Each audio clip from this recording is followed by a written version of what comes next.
되셨습니까? 네, 우리가 누가복음 살펴보고 있습니다.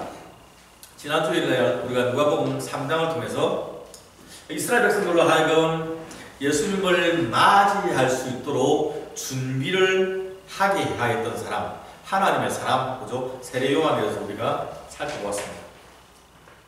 성경은 요한의 사역을 죄 사함을 얻게 하는 회개의 세례를 전파하였다고 그렇게 평가를 하고 있었지요. 사회적인 신분이나 종교적인 체험이나 그런 것들이 많고 적음에 상관없이, 아니면 가진 부가 많고 적든지 지식이 많든지 이런 것에 상관없이 그는 모든 백성들에게 회개하라고 회개를 촉구했습니다. 여러분, 이건 굉장히 의미 있는 일입니다. 사람들이 종종 착각하는 것이 어떤 사람의 직위나 사회적인 직책이나 아니면 교회의 신분이나 아니면 영적인 체험이 많다면, 신분이 높다면 그런 사람들이 도덕적으로나 아니면 영적인 거룩함이나 순결성이 다른 사람들보다 탁월할 것이라고 생각을 하기 쉽다는 겁니다. 목사나 장로나 집사라는 교회의 직분이, 아니면 우리에게 잘 알려진 유명한 정치인, 연예인, 아니면 요즘은 사회적인 소셜 인플루언서라고 하죠. 사회적인 영향이 큰 사람들, 유튜브나 아니면 개인 미디어 방송을 통해서든지 아니면 운동선수라든지 잘 알려진 이런 사람들, 네, 그런 사람들은 우리랑은 좀 더 다를 것이라는 그런 기대를 갖고 살아간다는 사실입니다. 물론 그분들의 그 위치나 영적인 체험들이 그런 것 때문에 그 당사자들은 좀 더 좋은 모델이 되기 위해서, 아니면 좀 더 도덕적으로 완전하고 영적으로 더 거룩하게 살기 위해서 노력을 아마 하긴 할 것입니다.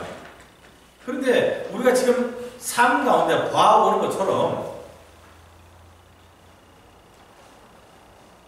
목사님들도 사고치고요, 정치인들도 사고치고요, 연예인들도 마찬가지고요.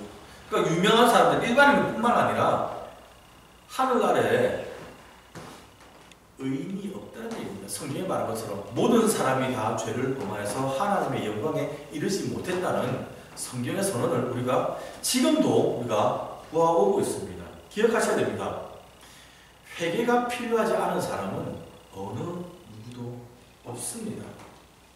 오히려 조금 전에 예로 들었던 그런 영향력이 있는 위치에 있는 사람들이 오히려 다른 보통 사람들보다 더 죄짓거나 더 잘못을 범하기 쉬운 정도 있습니다. 그런 유혹이나 가능성이 훨씬 더 많이, 그런 것에 많이 더 노출이 되어 있기도 합니다.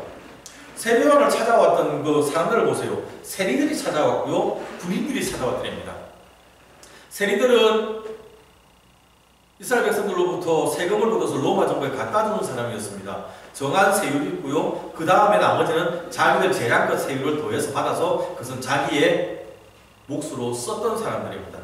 군인들은 우리가 생각하는 군대가 아니고요, 이건 당시 자치 경찰 같은 존재들입니다. 지금 여기 본문에서 말하는 사람들은, 그러니까 쉽게 말하면 여기서 치안을 담당하는 사람들입니다. 일상생활 가운데 사고가 났을 때 가장 먼저 달려가서 범죄를 해결할 사람들이고요, 범죄를 예방할 사람들이고요, 수습할 사람들이고요. 그러나 동시에 그런 일을 할 수 있기 위해서 그들에게는 국가 권력이란 공권력이 주어져 있습니다. 그러다 보니까 요한이 말을 한 것처럼 사람들로부터 억지로 빼앗거나 거짓말로 고발하거나 아니면 탐욕을 부려도 감히 그 사람들한테, 제가 감이라는 표현을 쓰고 있습니다, 그 사람들에게 당신이 어떻게 이럴 수 있습니까? 당신이 왜 그럽니까? 라고 대어들지 못할 그런 상황에 처했다는 얘기입니다. 세리가 우리 세리는 돈을 뜯어가는 게 너무 양이 많아, 돌아서서 욕을 할지라도 거기에 대해서 그 사랑을 받고 당신이 잘못됐다라고 말을 하지는 못할 상황이었다는 얘기입니다. 모든 사람들이 다 정한 세율을 예를 들어 GST 5%, PS 7%에서 12% 세금 낸다 치는데 갑자기 우리 세리가 나타나서 당신은 15%, 오늘부터 당신은 20%라고 내라고 하고, 그 다음 모든 동료들이 다 그렇게 하고 있다면, 그 가운데 내가 들어가서 나는 12%만 해야지 라고 말하기 쉽지 않다는 얘기입니다. 같이 그들과 함께 동참해서 그들처럼 과도하게 탐욕을 부려서 세금을 부과하기 쉬운 상황이 될 수밖에 없다는 얘기입니다. 주님 앞에서 저나 여러분이 다 죄인이고 죄에 굉장히 연약한 존재라는 사실을 우리가 인정할 수 있어야 됩니다. 그리고 기억하고 신인죄에 대해서는 회개하고, 그리고 오늘 세례요한이 요구했던 것처럼 회개에 합당한 삶, 열매 맺는 삶, 변화된 삶을 살아가야 합니다. 요한의 이 메시지가 얼마나 강력하고 또 영향을 있고 사람들로 하여금 이 감동을 주고 사람들을 그렇게 그랬던지, 이 사람들이 요한을 바라보면서 혹시 이분이 우리가 기다려온 그 메시아가 아닌가 생각을 했더랍니다. 좀 더 나아가서 설명하자면 15절에 있는 것처럼 그가 메시아이기를 바랬더랍니다. 요한, 저번에 우리 메시아였으면 얼마나 좋았을까. 눈에 하늘이 뿅뿅인 셈입니다. 그도 그럴 것이 사실 그럴만 했습니다. 말라기 3장 1절을 보면요, 만군의 여호와가 이르노라, 보라 내가 내 사자를 보내리니 그가 내 앞에서 길을 준비할 것이요 또 너희가 구하는 바 주가 갑자기 그의 성전에 임하시리니 곧 너희가 사랑하는 바 언약의 사자가 임하실 것이라고 하나님께서 약속을 하셨거든요. 말라기 선지자 시대 때. 그런데 이후로부터 하나님께서 만군의 여호와가 내가 내 사자를 보내겠다고 말씀하셨는데, 이후로부터 장장 400년이 지났는데 하나님께서 보내신 사자가 안 오는 겁니다. 영적인 암흑기 침체기가 되었습니다. 하나님의 음성이 끊어졌고 하나님의 선지자가 없어진 시대가 4년도 아니고 40년도 아니고 400년이나 지속이 되었습니다. 그런데 갑자기 어느 날 요한이라는 한 젊은 사람이 광야에 턱 나타나가지고 선포하기 시작을 했습니다. 회개하라! 회개하라! 천국이 가까웠다. 이미 도끼 자루가 나무 뿌리에 놓였다. 두렵지 않느냐? 회개하라! 폭포수처럼 준엄하게 백성들의 죄악에 대해서 책망했습니다. 너희가 어떻게 가늠하느냐? 너희가 어떻게 토색하느냐? 너희가 어떻게 정한 것보다 더 많은 세금을 받느냐? 너희가 어떻게 백성들에게 무력으로 그들을 빼앗고 그들을 억압하느냐? 그들의 삶과 잘못된 것은 낱낱이 고발하며 회개를 촉구하기 시작했습니다. 19절에 기록되어 있는 것처럼 분봉왕 헤롯이라 할지라도 당시 지방을 다스리는 가장 높은 그 정치가입니다. 권력자입니다. 그라 할지라도 당신이 간음하였고 당신이 동생의 아내를 빼앗은 잘못된 것이라고 목숨 내놓고 죄를 지적하며 회개를 촉구했던 사람입니다. 그러니 백성들이 와, 이 정도 사람이면 이런 분이 우리 메시아, 우리의 지도자가 되었으면 좋겠어. 이런 분이라면 우리를 구원해 주실 수 있는 분이 될 거야 라고 바랬다는 겁니다. 그런데 요한은 자기 자신이 메시아가 아니라는 사실을 사람들에게 분명하게 대답했습니다. 나보다 능력 많으신 이가 오시나니 나는 그의 신발끈을 푸는 것도 감당하지 못하겠노라. 이 표현 우리가 잘 아는 표현인데요. 이 표현을 통해서 요한이 얼마나 자기 자신의 사명에 대해서 정확하게 이해하고 있는지, 그리고 흔들리지 않고 그 사명을 감당을 해왔는지를 우리는 잘 이해할 수가 있습니다. 방송 보다 보면 가끔 어릴 때 인기를 갑작스럽게 큰 인기를 얻었던 그런 아이돌 우리 가수들이나 아니면 연기자들, 연예인들, 그런 분들 가끔 나와서 고백할 때 있죠. 심지어 그런 유명한 연예인들의 가족들이 방송에 나와서 그런 얘기하는 거 들어보셨죠? 제가 연예인병에 걸렸어요. 못 들어보셨습니까? 짧은 시간에 사람들이 너무나 자신들을 많이 사랑해주고 인기를 얻어가니까 인지도가 쌓이니까 인터넷에 실시간 검색어 1위 막 찍고 막 이래 되니까 사람들이 어디 간지 알아봐주고 사진 찍어달라고 하고, 심지어 일반 사람임에도 불구하고 내 가족이 유명 연예인이라는 이유만으로 사인을 해달라고 하고 막 이러니까 뭐 식당 같은 데가 공짜로 밥도 좀 그랬다면서요. 그러니까 너무너무 좋아서 황홀해 생깁니다. 구름을 걷는 것처럼 붕 떠서 내가 무엇이 된 것처럼, 내가 정말 대단한 사람인 것처럼 착각한다는 얘기입니다.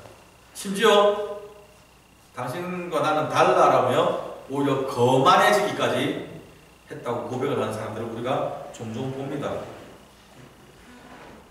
지난주에 살펴본 것처럼 요한이 이 영향력 있는 사람이 되니까 요한을 보기 위해서 예루살렘과 온 유대와 사방에서 사람들이 다 요한에게로 광야로 나아왔더랍니다.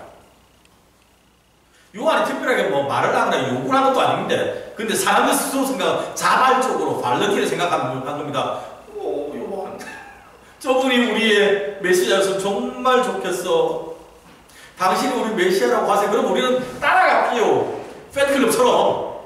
사람들이 그렇게 요한을 따르기 시작을 한 겁니다.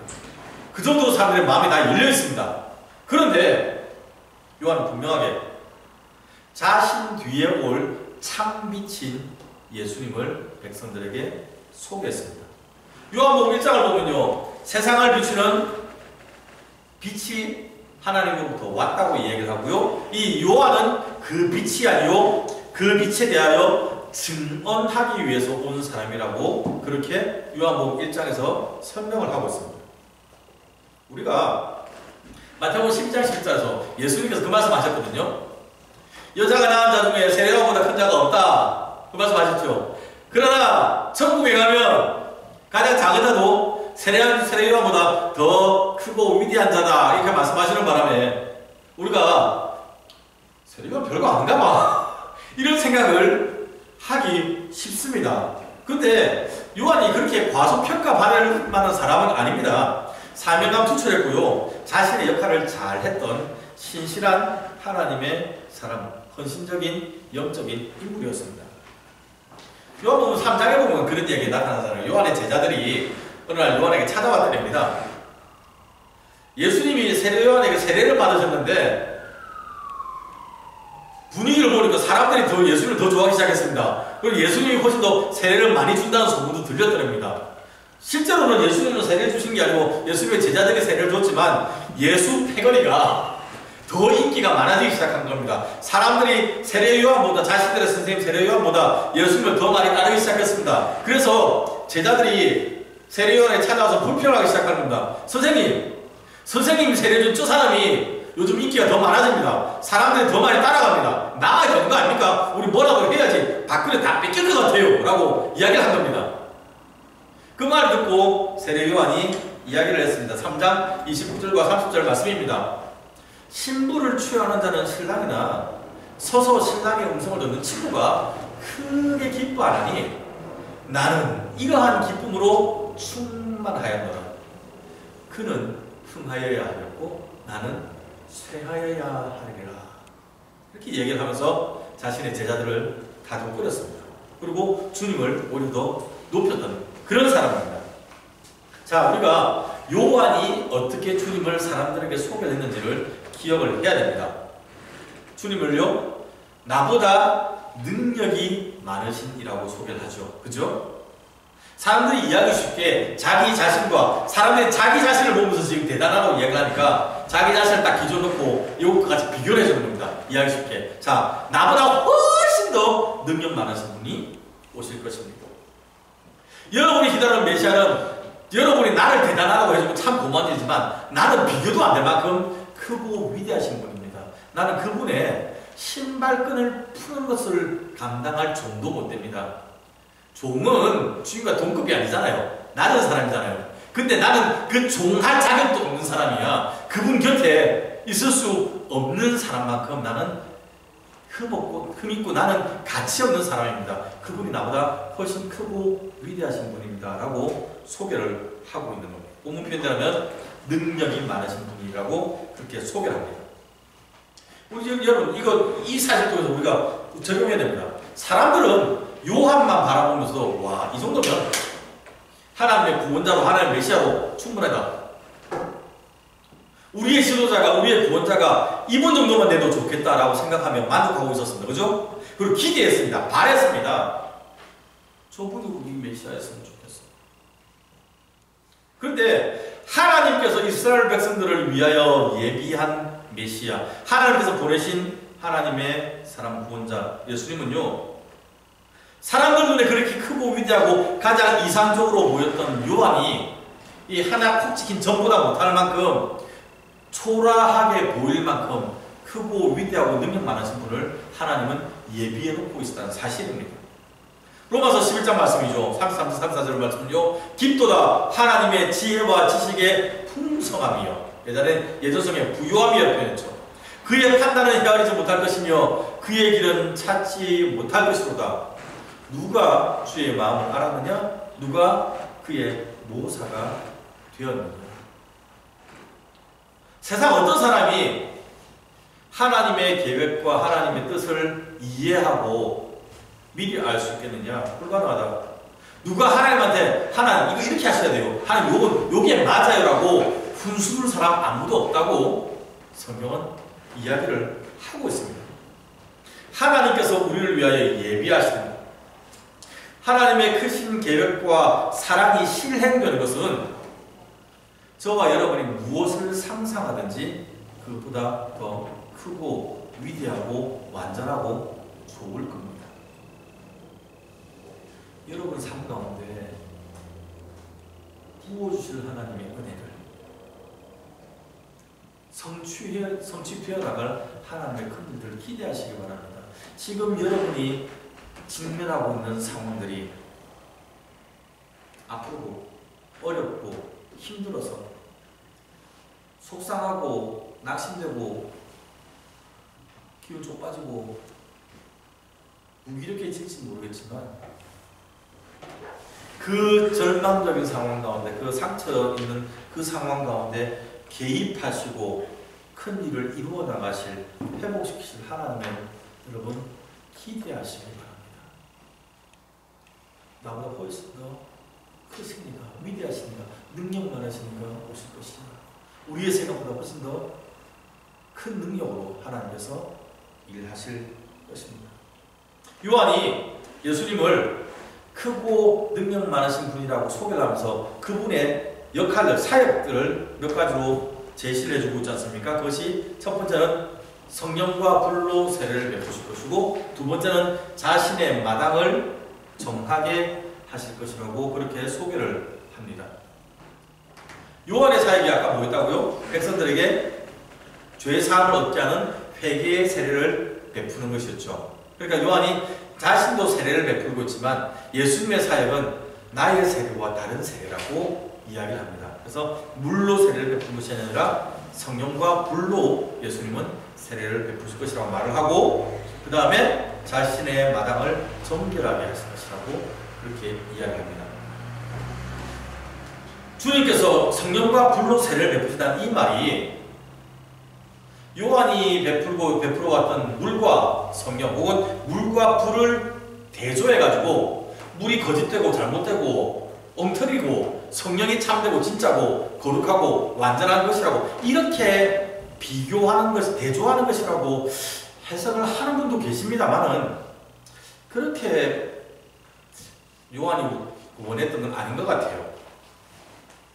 사도행전 2장에 보면 제자들이 오순 전에 성령을 받았지 않습니까? 근데 그 성령이 타는 불처럼 임했잖아요. 불의 혀처럼 갈라졌다는 얘기는 이렇게 불꽃이 막 움직이는 것처럼 살아 움직였다는 얘기입니다. 각 사람 머리 위에 불꽃이 따로 임했다는, 성령의 불이 임했으니까 우리가 성령 세례가 물에 빠져드는 그런 들어갔다 나오는 이것과는 비교할 수 없이 좋고 영적이고 파워풀하다고 우리가 인정을 합니다만은, 원래 본문에서 요한이 말을 하려고 했던 바는 자신의 사역과 주님의 사역이 얼마나 차이 나는지를 보여주는 것. 전체적으로 계속 얘기하는 것, 나보다 능력 많으신 주님, 그러니까 나와 주님의 능력 차이가 얼마나 나는지를 사람들이 이해할 수 있게 설명하는 것이라고 저는 이해를 합니다.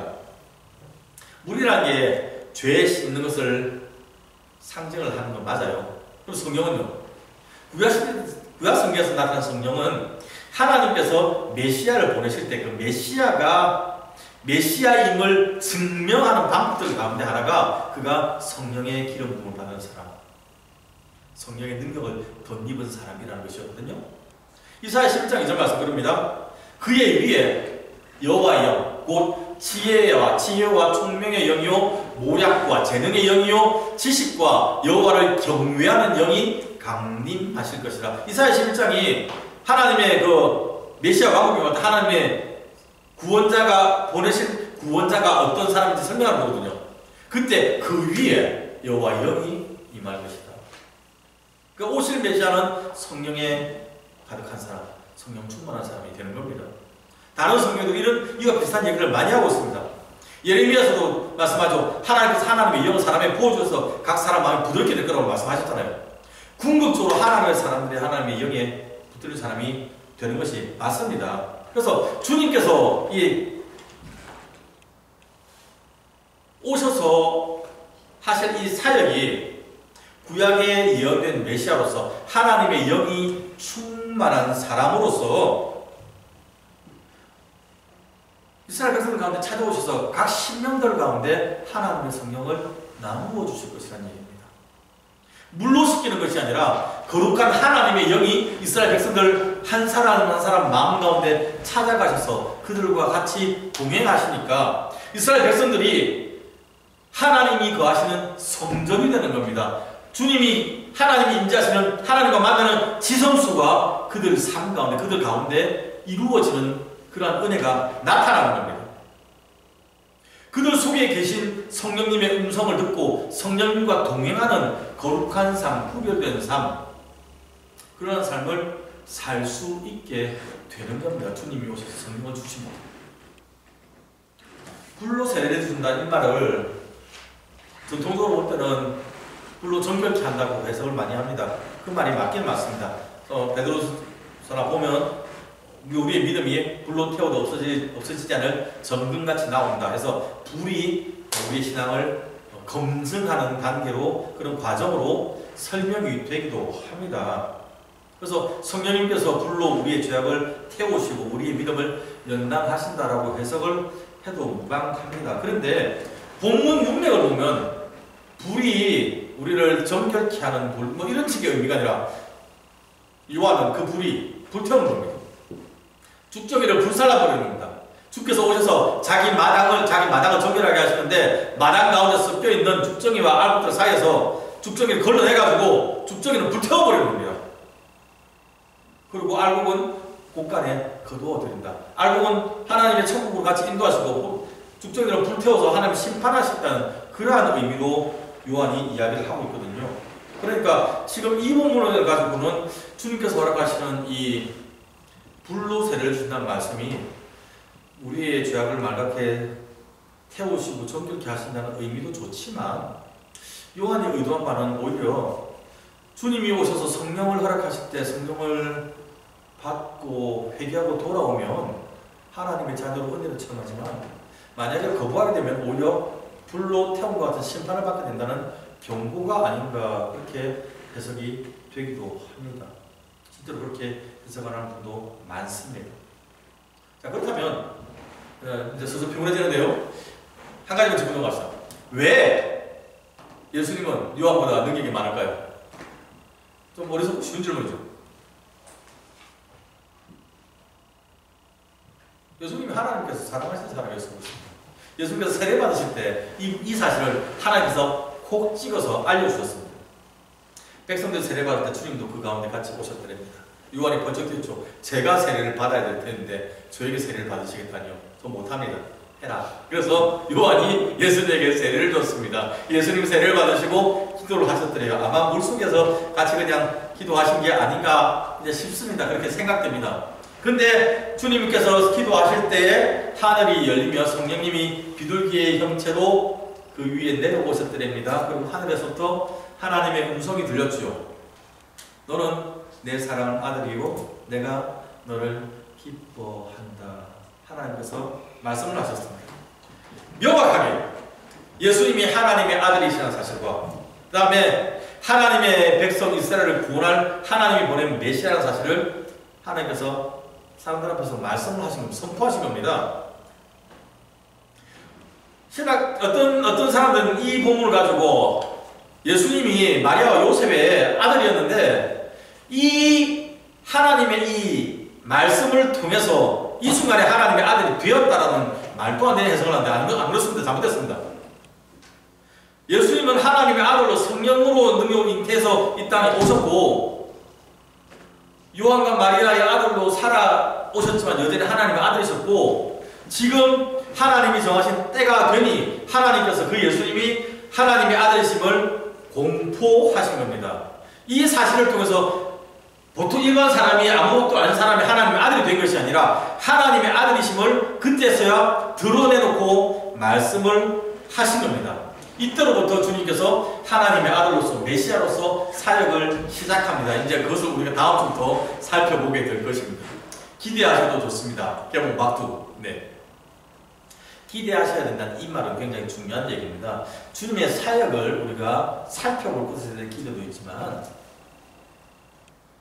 살아계신 하나님, 우리 구원자 되신 하나님, 메시아 되신 하나님이 여러분 더 능력 있으신 하나님, 그 메시아 되신 주님이 우리 삶 가운데 역사하실 것을 우리가 기대할 수 있어야 합니다.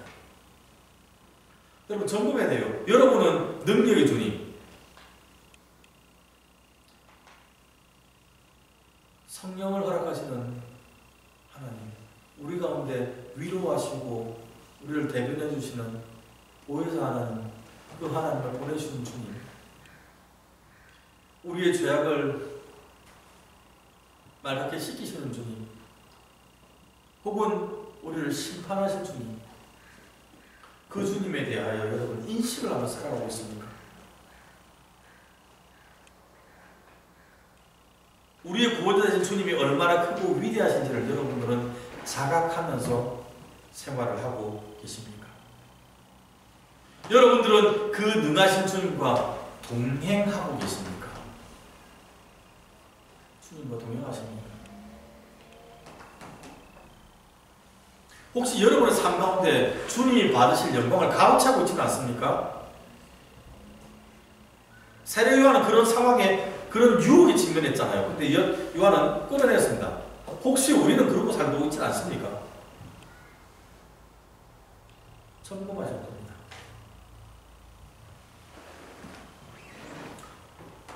우리의 마음에, 우리의 삶의 주인 자리를 주님께 내어드리는 시간이 오늘이 되어야 될 것입니다. 이 시간.